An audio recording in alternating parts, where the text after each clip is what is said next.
Friends, welcome to academy by SS. Friends, आज हम बात करने वाले हैं Bhatia's battery of performance test of intelligence. तो बेसिकली आपका जो भाटियाज बैटरी है, जो कि आपका एक परफॉर्मेंस टेस्ट है, तो इससे आपका इंटेलिजेंस को मेजर करने के लिए यूज़ किया जाता है इस टेस्ट को। तो इसको आपको किस तरीके से प्रैक्टिकल लिखना है उसके बारे में हम बात करेंगे। सबसे पहले आप इसका एम लिखेंगे, क्योंकि ये आपका टेस्ट है तो इसका इसमें हम एम लिखेंगे। एम क्या है इसका? To assess the level of intelligence of subject using Bhatia's battery of performance test of intelligence. मतलब जो Bhatia battery of performance test of intelligence है उसका यूज़ करके सब्जेक्ट की इंटेलिजेंस लेवल को एसेस करना, उसको मेजर करना। फाइन। तो इसके बाद में आप इंट्रोडक्शन लिखेंगे। इंट्रोडक्शन जो है उसमें बेसिकली सबसे पहले आप, क्योंकि ये इंटेलिजेंस को मेजर करने के लिए, तो इंटेलिजेंस से रिलेटेड जो टर्म्स हैं उनको आप इसमें डिफ़ाइन करेंगे। जैसे इंटेलिजेंस का सबसे पहले मीनिंग लिखेंगे आप। ओके, इंटेलिजेंस का मीनिंग लिखने के बाद में आप क्या लिखेंगे? इंटेलिजेंस का जैसे आपने मीनिंग लिख लिया ना, इसके बाद में आप डेफिनेशंस लिख सकते हैं इंटेलिजेंस की कुछ। ये देखिए, ये आपकी डेफिनेशंस आ जाएंगी। फिर उसके बाद में एक या दो डेफिनेशंस लिखने के बाद में आप क्या लिख सकते हैं? आपका असेसमेंट ऑफ इंटेलिजेंस, मतलब आपका इंटेलिजेंस को किस तरीके से आपका असेस किया जा सकता है। तो इसको असेस करने के लिए बहुत सारे आपके इंटेलिजेंस स्केल्स या टेस्ट होंगे, ठीक है ना। तो अब इंटेलिजेंस टेस्ट क्या होते हैं उसके बारे में आप लिख सकते हैं। फिर टाइप्स ऑफ इंटेलिजेंस टेस्ट क्या होते हैं इनके बारे में लिख सकते हैं। तो जैसे कि इसमें लिखा है ना, classification of intelligence test from the point of view of administration point of view से इंटेलिजेंस टेस्ट के टाइप क्या हो सकते हैं? इंडिविजुअल इंटेलिजेंस टेस्ट और ग्रुप इंटेलिजेंस टेस्ट। इसी तरीके से आपका from the point of view of nature of items of the test, इसके बेस पे आपका इसका क्लासिफिकेशन कैसे कर सकते हैं आप? Verbal test, non verbal test और परफॉर्मेंस टेस्ट। तो ये तो आपका क्लासिफिकेशन हमने लिख दिया। इसके बाद में इंटेलिजेंस क्वेश्चन क्या होता है, उसको किस तरीके से एसेस किया जा सकता है। तो उसके लिए देखिए, ये फॉर्मूला होता है IQ, intelligence question is equal to mental age upon chronological age into 100। यह आपका इंटेलिजेंस क्वेश्चन IQ निकालने का फॉर्मूला है। फाइन। आप टेस्ट डिस्क्रिप्शंस लिखेंगे। इसके बाद में जब आप इंट्रोडक्शन आप एंड करेंगे ना, तो उसमें आप इस टेस्ट के बारे में डिस्क्रिप्शन ज़रूर लिखेंगे कि Bhatia battery of performance test जो है इसमें बेसिकली क्या क्या है। तो Bhatia battery of performance test जो है इसमें आपके टोटल 5 टेस्ट है। कितने टेस्ट है आपके इसमें? टोटल 5 है। और कौन कौन से हैं वो आपके? एक तो है आपका सबसे पहले कोज ब्लॉक डिज़ाइन टेस्ट। दूसरा है आपका अलेक्जेंडर पास अलोंग टेस्ट। फिर है आपका पैटर्न ड्राइंग टेस्ट। फिर चौथा है आपका इमीडिएट मेमोरी हो जाएगा टेस्ट। और आपका पांचवा है आपका पिक्चर कंप्लीशन टेस्ट। राइट। तो ये इसके बारे में ना आप थोड़ा ब्रीफ में आप लिख देंगे कि इस टेस्ट में आपका क्या क्या है। जैसे आपका ये कोर्स ब्लॉक डिज़ाइन टेस्ट है ना, इसमें आपका इस बैटरी में क्या है, इसमें आपका टोटल जो है 17 जो ओरिजिनल 17 डिज़ाइंस है ना, उसमें से 10 डिज़ाइंस आपके इसमें लिए गए हैं, ठीक है ना। तो आपके 5 जो फर्स्ट 5 है उसके लिए 2 मिनट, उसको कंप्लीट करने के लिए 2 मिनट का टाइम दिया जाएगा। और जो आपका नेक्स्ट 5 होंगे, ठीक है, मतलब 6 to 10 जो होंगे उसके लिए मैक्सिमम 3 मिनट का टाइम उसमें दिया जाएगा। फाइन। ओके। तो अब इसमें क्या है आपका, इसका नेक्स्ट आपका जो है वो है आपका अलेक्जेंडर पास अलोंग टेस्ट। इसमें आपके जो है ना all the designs of original test are included. जो ओरिजिनल टेस्ट के जो जितने भी डिज़ाइंस है ना उनको इंक्लूड किया गया है। तो इसमें टोटल हैं आपके 8। पहले 4 उनके लिए आपका टाइम दिया जाएगा, 1 to 4 के लिए आपका 2 मिनट्स का टाइम मैक्सिमम। और आपका जो नेक्स्ट आपका 5 to 8 होंगे ना, उनके लिए मैक्सिमम आपका 3 मिनट्स का टाइम होगा। फाइन। देन है आपका pattern drawing test. Pattern drawing test जो है इसमें आपके 8 कार्ड्स है। 8 कार्ड्स है। फाइन। हर कार्ड में एक पैटर्न है और जो सब्जेक्ट है उसको ड्रॉ करना होगा इस पैटर्न को इन 1 go without lifting the pencil. मतलब ये पैटर्न को ड्रॉ करना है बिना पेंसिल को उठाए एक ही बार में। तो इसके लिए टाइम क्या है, क्योंकि इसमें आपके टोटल 8 है ना, तो इसमें वही है आपका पहले 4 के लिए 2 मिनट का और उसके बाद के जो 4 हैं उसके लिए आपका 3 मिनट का टाइम दिया जाएगा। देन इमीडिएट मेमोरी वाला जो है, ठीक है ना, इसका डिस्क्रिप्शन आप इससे लिख सकते हैं। इसमें 2 पार्ट्स है, एक है आपका डिजिट स्पैन फॉरवर्ड और डिजिट स्पैन बैकवर्ड। तो टेस्ट टेकर जो है is required to repeat the numbers the examiner says and the number of digit is increase on every trial. तो इसमें आपका जो टेस्ट टेकर है वो आपका क्या करेगा, उस टेस्ट टेकर जो है मतलब जो टेस्ट लेने वाला है ना, नहीं जो टेस्ट दे रहा है, फाइन, वो क्या करेगा, वो उन नंबर को रिपीट करेगा जो आपका एग्जामिनर बोल रहा है, उनको रिपीट करना है उसको, फाइन। और हर ट्रायल में नंबर ऑफ डिजिट्स जो हैं वो आपके बढ़ा दिए जाएंगे, फाइन। तो इसी तरीके से आपका जो नेक्स्ट है, जैसे आपका बैकवर्ड रिकॉल, तो इसमें आपको जो नंबर जो है ना रिपीटेड है ना बैकवर्ड पोजीशन में उनको नंबर्स को रिपीट करना है लास्ट टू फर्स्ट, ठीक है। The recall is also continued till the subject successfully repeats the sequence. तो ये आपका हो गया इमीडिएट मेमोरी वाला। फिर आपका picture completion test. Picture completion test जो है इसमें क्या है आपका कि जो टेस्ट है ना, this test requires the subject to construct a picture that is given in parts. Parts में पिक्चर दे रखी है तो सब्जेक्ट को उसको क्या करना है, मतलब टुकड़ों टुकड़ों में दे रखी है, टुकड़ों को सही तरीके से उसको जोड़ना है, फाइन।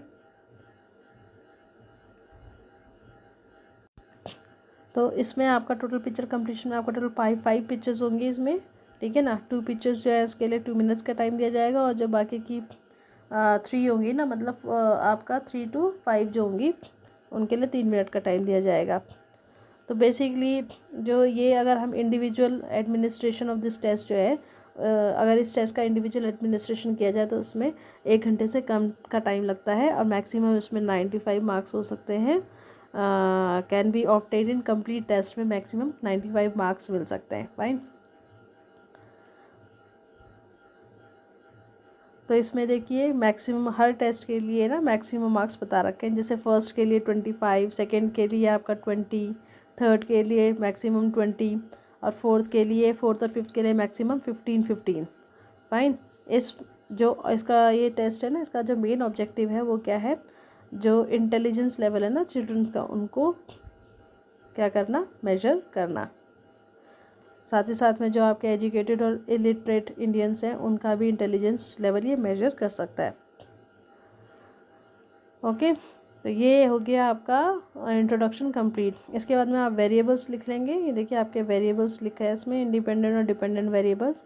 फिर जो भी इसमें आपके मटेरियल आपका रिक्वायर्ड है, जैसे आपका टेस्ट किट चाहिए सबसे पहले तो भाटिया बैटरी की, जिसमें कोर्स टेस्ट हो जाएगा, फिर कार्ड्स हो जाएंगे पास अलोंग टेस्ट के लिए, फिर पैटर्न ड्राइंग के लिए कार्ड्स और शीट्स हो जाएंगी, फिर आपका इमीडिएट मेमोरी टेस्ट के लिए हो जाएंगे कार्ड्स, फाइन। फिर पिक्चर कंप्लीशन टेस्ट के लिए आपके जो है ना पिक्चर्स का जो पीरियड्स है वो आपका होगा। स्टॉप वॉच की ज़रूरत है, स्कोरिंग शीट्स हो जाएंगी, नॉर्म टेबल्स, जो रॉ डाटा है ना, रॉ स्कोर्स आएगा ना, उसको वेटेज में, और वेटेज में आपका वो कन्वर्ट करने के लिए जो है वो आपका नॉर्म टेबल्स होंगी। साथ में आपका पेंसिल, इरेजर और जो भी स्टेशनरी रिक्वायर्ड है वो आप इसमें लिख सकते हैं। फिर आपका सब्जेक्ट का इंट्रोडक्शन आ जाएगा, फाइन। फिर इंस्ट्रक्शन आ जाएगी आपकी,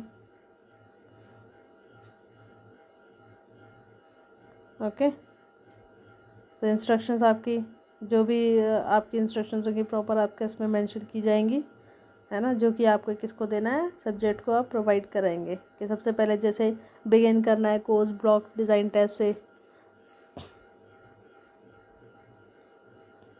ये इंस्ट्रक्शंस आ जाएंगी। फिर कंट्रोल मेजर्स वही आ जाएंगे, जो जनरल कंट्रोल मेजर्स आप लिखते हैं ना टेस्ट में वही आएंगे आपके इसमें। फिर प्रोसीजर देखिए इसमें हर टेस्ट के लिए ना अलग अलग प्रोसीजर होगा, तो वो प्रोसीजर आप इससे लिख सकते हैं। ये पूरा प्रोसीजर जैसे कोर्स ब्लॉक डिज़ाइन टेस्ट के लिए पूरा प्रोसीजर इसमें दे रखा है, फाइन। अब इसको अगर मैं पढ़ के बताऊँगी तो बहुत लंबा हो जाएगा ना, तो आप ऐसा कीजिएगा, आप इसका स्क्रीनशॉट लेके इसको देख लीजिएगा एक बार, फाइन। ये आपका प्रोसीजर है, हर टेस्ट का अलग अलग लिखा गया है, जैसे पास अलोंग टेस्ट के लिए लिखा है ये, फाइन। ये पास अलोंग टेस्ट का है प्रोसीजर, कि कैसे प्रोसीजर को उसको कैसे फॉलो करना है। फिर पैटर्न ड्राइंग टेस्ट का दे रखा है कि पैटर्न ड्राइंग टेस्ट में क्या क्या प्रोसीजर फॉलो करना है, immediate memory for sounds,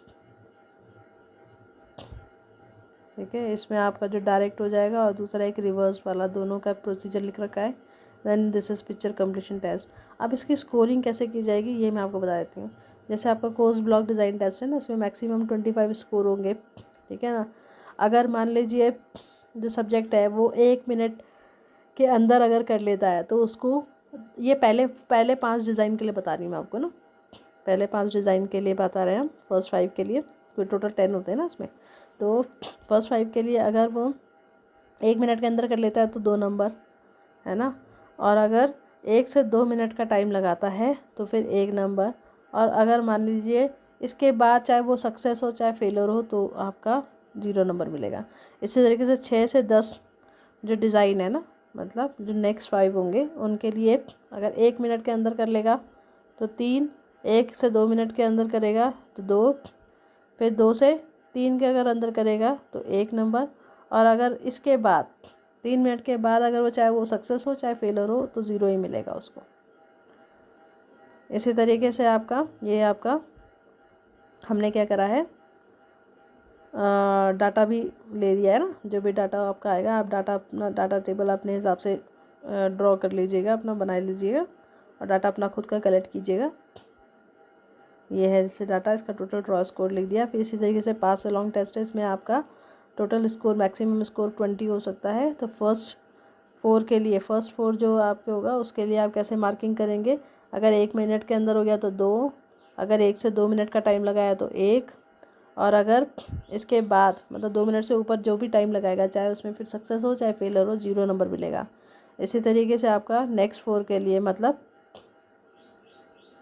5 to 8 के लिए वही आपका 3, अगर 3 नंबर कब मिलेंगे जब 1 मिनट के अंदर, मतलब 1 मिनट से पहले पहले वो पूरा कर लेता है।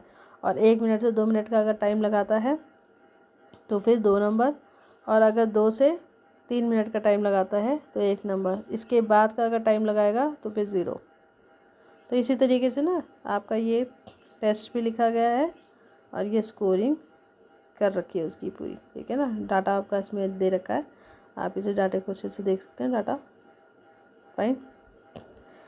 फिर पैटर्न ड्राइंग में भी आप ये देख सकते हैं कि पहले 4 के लिए क्या है, वही पैटर्न है आपका 2, 1 और 0, है ना।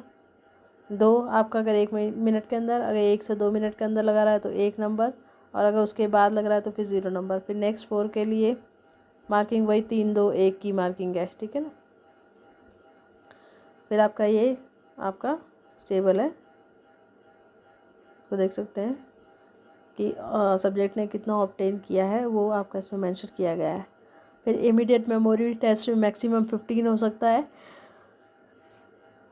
किस तरीके से लिख रखा है इसका देख लीजिए। 1 mark each for number of digits और sounds in the maximum correct reproduction. हर करेक्ट रिप्रोडक्शन के लिए 1 नंबर दिया जाएगा। और रिवर्स में भी आपका यही होगा कि 1 mark each for the number of digits और नंबर ऑफ डिजिट्स और sounds in the maximum correct reverse reproduction. Fine. फिर ये आपका इसका टेबल आ गया जो हमने डाटा कलेक्ट करा। फिर पिक्चर कंप्लीशन टेस्ट है, इसका मैक्सिमम आपका क्या आ जाएगा 15। तो पहली इसमें क्या है देखिए, पहले 1 to 3, ठीक है ना। 1 to 3 जो पिक्चर्स होंगी ना उसके लिए आपका 2, 1 और 0। और फिर 4 और 5 जो होगा उसके लिए आपका 3, 2, 1 की मार्किंग की जाएगी। इसमें कुछ आपके और रूल्स भी हैं, उसको भी देख लीजिएगा कि अगर मान लीजिए पिक्चर 4 और 5 के लिए क्या है, however credit in addition to that earned according to the above schedule is to be given as under. 4 और 5 के लिए कुछ और रूल भी हैं। 4 और 5 पिक्चर के लिए क्या रूल है कि अगर 1 मार्क दिया जाएगा, 4 के लिए क्या रूल है, 1 मार्क दिया जाएगा अगर मान लीजिए at least 6 of the parts have been correctly put within the time limit. मतलब टाइम लिमिट के अंदर अगर 6 पार्ट्स को, कम से कम 6 पार्ट्स को सही तरीके से जोड़ा गया हो। पिक्चर 5 के लिए क्या है कि अगर 6 से 12, ठीक है ना, एटलीस्ट 6 ऑफ द 12, मतलब 12 में से 12 पार्ट्स को अगर 12 में से अगर 6 पार्ट्स को अगर सही तरीके से जोड़ा गया है तो पिक्चर 5 में 2 मार्क्स उसको दिए जाएंगे टाइम लिमिट के अंदर। तो ये पिक्चर कंप्लीशन का डाटा हो गया। अब इंटरप्रिटेशन डाटा सबका जो भी रॉ स्कोर था ना उसको यहाँ पर लिख दिया।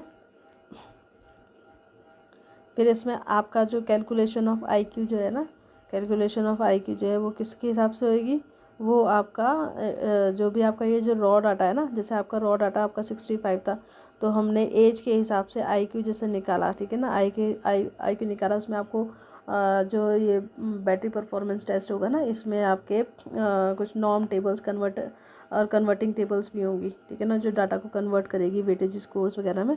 उसके हिसाब से आप आई क्यू का कैलकुलेशन कर सकते हैं और उसी में आपका फिर पी क्यू का भी कैलकुलेशन हो जाएगा। फाइन।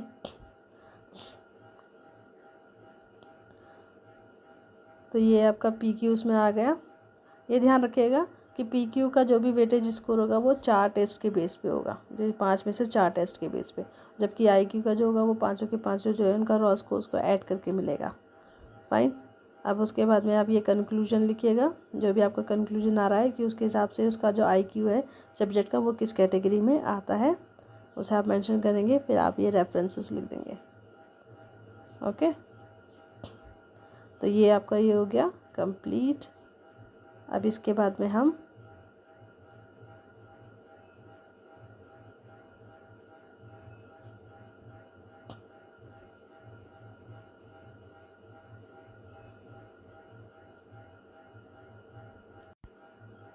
तो ये देखिए, ये आपका इस तरीके से आपको डाटा फिल करना है, जो फॉर्मेट है ना, इसमें आपको डाटा फिल करके आप अपने प्रैक्टिकल के साथ में लगा सकते हैं। ठीक है, तो चलिए, उम्मीद है आपको ये पसंद आया होगा, हेल्प मिली होगी। आप लोगों से रिक्वेस्ट है कि अगर आपको ये वीडियो पसंद आया हो तो प्लीज़ ज़्यादा से ज़्यादा लाइक, सब्सक्राइब और शेयर ज़रूर करें। तो चलिए फिर मिलते हैं नेक्स्ट वीडियो में।